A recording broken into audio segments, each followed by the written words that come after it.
পোনাগুলো ছুডু, এই সমস্যা।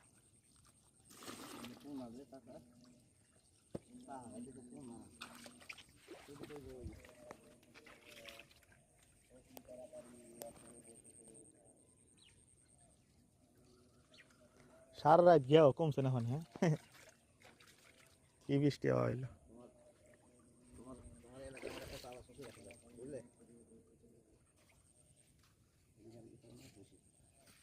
আমার একটা চাষা হোক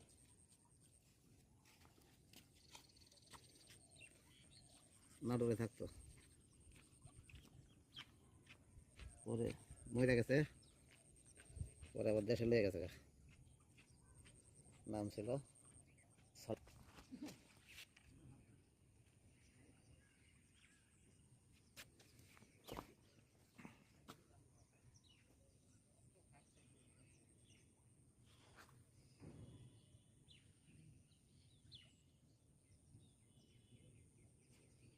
বিগত এখানে প্রায় 1 মাস ধরে মাছ মারতেছে, কিন্তু মাছ শেষ হয় না। আল্লাহর কি সৃষ্টি, এই ঘাসের ভিতরে এত মাছ, যা বলার বাইরে।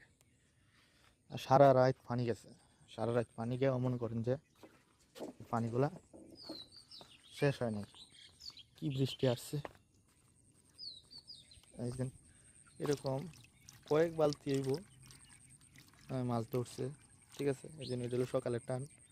এই কিছুক্ষণ পরে পরে একটা টান দিলে এই মনে করেন যে এরকম মাছগুলো আসে, শুধু একটা মশারি দিয়া। অতিরিক্ত বৃষ্টির কারণে এই অবস্থাটা হয়েছে। আমরা এই দিক থেকে মাছ ধরছে, এই ঘাসের ভিতরে অনেক মাছ ছিল, অনেক মাছ ছিল, এই জন্য এখনো ফুটাইতেছে।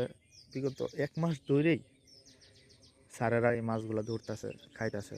ঠিক আছে, আর অতিরিক্ত বেশি হওয়ায় গতকালকে আমরাও একটু বক্ষণ করেছি এই ছোটো ছোটো মাছ। হ্যাঁ, এদিকে অনেক মাছ, এগুলা আরও অনেক কেন মাছ আছে। ঠিক আছে, আর বড়গুলা আগেই ধরেছে, মানে ছোটোগুলা তো আর ওইভাবে ধরতে পারছে না, এই কারণে এই অবস্থা। বড়গুলা আগেই ধরে নিয়েছিল।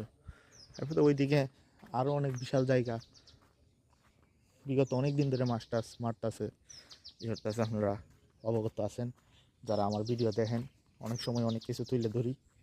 হ্যাঁ, এই বিষয়টা এই যে 2 দিনের বৃষ্টির কারণে আমরা কাজ করতে পারি নাই।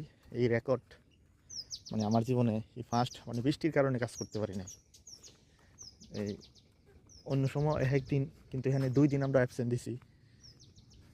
এই জন্য এদিক দিয়ে অনেক ধরনের রাস্তা আছে মাছ ধরার লাগে, অনেক ধরনের জায়গা আছে, শুধু পানি আর পানি।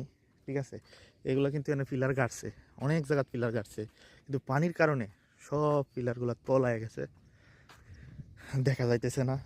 এটা হলো নতুন বিল্ডিং উঠবে, আর পাকিস্তান আমলের বিল্ডিংগুলো এই জন্য ভাঙ্গা হয়েছে। বেকো আছে, ইয়ে আছে, ক্যারেন আছে, ছোট বড় সব কিছুই আছে। এদিকে ইয়ে হয়েছে, শামুকের অভাব নাই, মাছের অভাব নাই। অফিস আগে এটা ছিল, এখনও আছে, আবার এদিক দিয়ে আবার অফিস করছে নতুন করে। এই যে এদিক দিয়েও একটা রুট ছিল পানি যাওয়ার মতো, এখন যাওয়ার মতো ব্যবস্থা নাই, ইয়ে করে গেছে। ওই বেকু নেওয়ার কারণে রুটটা বন্ধ করে দিছে। তো এইখানেও ফিলার আছে, ইয়ে আছে। এই যে মাছ কিন্তু এখানেও আছে, প্রচুর মাছ। এদিকতে প্রচুর মাছ, এই জন্য ফুটতে সত্যটা বোঝা যায় না, কিন্তু আমি প্র্যাকটিক্যালি দেখলে ঠিকই বোঝা যাইতেছে যে মাছ আছে, প্রচুর মাছ। এই যে ধরতেছে 2-3 দিন ধরে, মানে এখন খুব বেশি ধরতেছে, এরপর তো শেষ হয়েছে, আরও যে কত মাছ আছে আল্লাহর কি কুদরত। মানে এই ঘাসের ভিতরে এত মাছ, যা বলার বাইরে।